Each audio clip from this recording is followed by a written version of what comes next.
حضور صلی اللہ علیہ وسلم کا ارشاد ہے کہ 3 آدمیوں کی دعا رد نہیں ہوتی: ایک روزہ دار کی افطار کے وقت، دوسرے عادل بادشاہ کی دعا،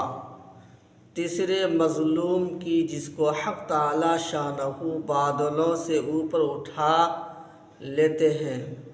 اور آسمان کے دروازے اس کے لیے کھول دیے جاتے ہیں، اور ارشاد ہوتا ہے کہ میں تیری ضرور مدد کروں گا۔ گویا کسی مصلحت سے کچھ دیر ہو جائے۔ در منصور میں حضرت عائشہ رضی اللہ عنہا سے نقل کیا ہے، جب رمضان آتا تھا تو نبی کریم صلی اللہ علیہ وسلم کا رنگ بدل جاتا تھا اور نماز میں اضافہ ہو جاتا تھا اور دعا میں بہت عاجزی فرماتے تھے اور خوف غالب ہو جاتا تھا۔ دوسری روایات میں فرماتی ہے کہ رمضان کے ختم تک بستر پر تشریف نہیں لاتے تھے۔ ایک روایت میں ہے کہ حق تعالی شانہ رمضان میں عرش کے اٹھانے والے فرشتوں کو حکم فرما دیتے ہیں کہ اپنی اپنی عبادت چھوڑ دو اور روزہ داروں کی دعا پر آمین کہا کرو۔ بہت سی روایات سے رمضان کی دعا کا خصوصیت سے قبول ہونا معلوم ہوتا ہے، اور یہ بے تردد بات ہے کہ جب اللہ کا وعدہ ہے اور سچے رسول کا نقل کیا ہوا ہے تو اس کے پورا ہونے میں کچھ تردد نہیں۔ لیکن اس کے بعد بھی بعض لوگ کسی غرض کے لیے دعا کرتے ہیں مگر وہ کام نہیں ہوتا، تو اس سے یہ نہیں سمجھ لینا چاہیے کہ وہ دعا قبول نہیں ہوئی، بلکہ دعا کے قبول ہونے کے معنی بھی سمجھ لینا چاہیے۔ نبی کریم صلی اللہ علیہ وسلم کا ارشاد ہے کہ جب مسلمان دعا کرتا ہے بشرطے کہ قطع رحمی یا کسی گناہ کی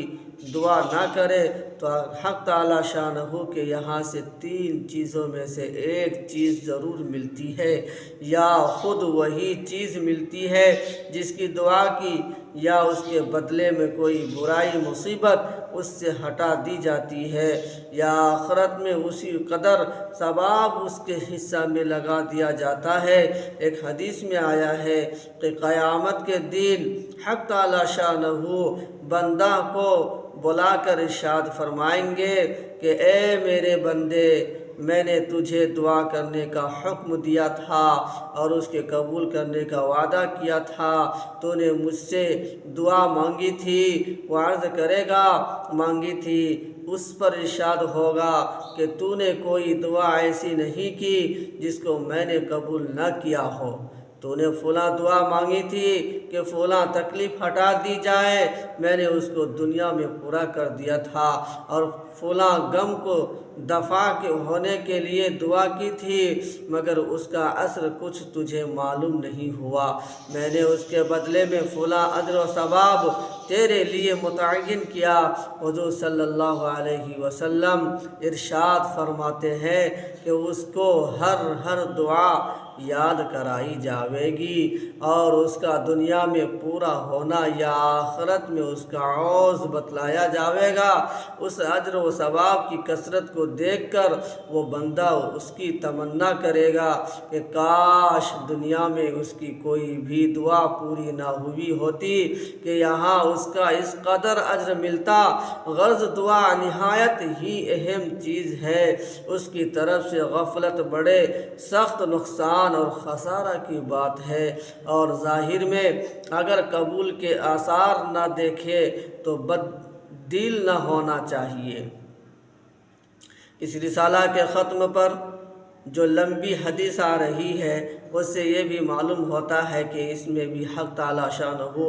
بندہ ہی کے مصالح پر نظر فرماتے ہیں۔ اگر اس کے لیے اس چیز کا عطا فرمانا مصلحت ہوتا ہے تو مرحمت فرماتے ہیں، ورنہ نہیں۔ یہ بھی اللہ کا بڑا احسان ہے کہ ہم لوگ بسا اوقات اپنی نافہمی سے ایسی چیز مانگتے ہیں جو ہمارے مناسب نہیں ہوئی۔ اس کے ساتھ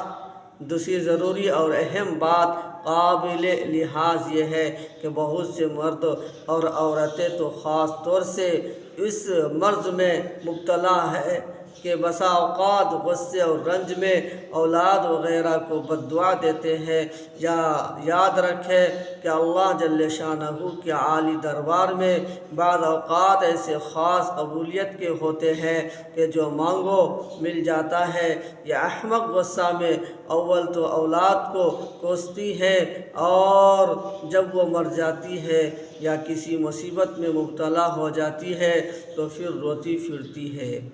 اور اس کا خیال بھی نہیں آتا کہ یہ مصیبت خود ہی اپنی بد دعا سے مانگی ہے۔ نبی کریم صلی اللہ علیہ وسلم کا ارشاد ہے کہ اپنی جانوں اور اولاد کو نیز مال اور خادموں کو بد دعا نہ دیا کرو، مبادا اللہ کے کسی ایسے خاص وقت میں واقع ہو جائے جو قبولیت کا ہے۔ بالخصوص رمضان المبارک کا تمام مہینہ تو بہت ہی خاص وقت ہے، اس میں تمام سے بچنے کی کوشش اشد ضروری ہے۔ حضرت عمر رضی اللہ عنہ حضور اکرم صلی اللہ علیہ وسلم سے نقل کرتے ہیں کہ رمضان المبارک میں اللہ کو یاد کرنے والا بخشایا ہے اور اللہ سے مانگنے والا نامراد نہیں رہتا۔ حضرت ابن مسعود رضی اللہ عنہ کی ایک روایت سے ترغیب میں نقل کیا ہے کہ رمضان کی ہر رات میں ایک منادی پکارتا ہے کہ اے خیر کے تلاش کرنے والے، متوجہ ہو اور آگے بڑھ، اور اے برائی کے طلبگار بس کر اور آنکھیں کھول۔ اس کے بعد وہ فرشتہ کہتا ہے کوئی مغفرت کا چاہنے والا ہے کہ اس کی مغفرت کی جائے، کوئی توبہ کرنے والا ہے کہ اس کی توبہ قبول کی جائے، کوئی مانگنے والا ہے کہ اس کا سوال پورا کیا جائے۔ اس سب کے بعد یہ امر بھی نہایت ضروری اور قابل لحاظ ہے کہ دعا کے قبول ہونے کے لیے کچھ شرائط بھی وارد ہوئی ہے کہ ان کے فوت ہونے سے بسا اوقات دعا رد کر دی جاتی ہے۔ من جملہ ان کے حرام غذا ہے کہ اس کی وجہ سے بھی دعا رد ہو جاتی ہے۔ نبی کریم صلی اللہ علیہ وسلم کا ارشاد ہے کہ بہت سے پریشان حال آسمان کی طرف ہاتھ کھینچ کر دعا مانگتے ہیں اور یا رب یا رب یا رب کرتے ہیں، مگر کھانا حرام، پینا حرام، لباس حرام، ایسی حالت میں کہاں دعا قبول ہو سکتی ہے؟ مورخین نے لکھا ہے کہ کوفہ میں مستجاب الدعا لوگوں کی ایک جماعت تھی۔ جب کوئی حاکم ان پر مسلط ہوتا، اس کے لیے بد دعا کرتے، وہ ہلاک ہو جاتا۔ حجاج ظالم کا جب وہاں تسلط ہوا تو اس نے ایک دعوت کی جس میں ان حضرات کو خاص طور سے شریک کیا، اور جب کھانے سے فارغ ہو چکے تو اس نے کہا کہ میں ان لوگوں کی بد دعا سے محفوظ ہو گیا کہ حرام کی روزی ان کے پیٹ میں داخل ہو گئی۔ اس کے ساتھ ہمارے زمانہ کی حلال روزی پر بھی ایک نگاہ ڈالی جائے، جہاں ہر وقت حصول تک کے جو از کی کوششیں جاری ہو، ملازمین رشوت کو اور تاجر دھوکے دینے کو بہتر سمجھتے ہو۔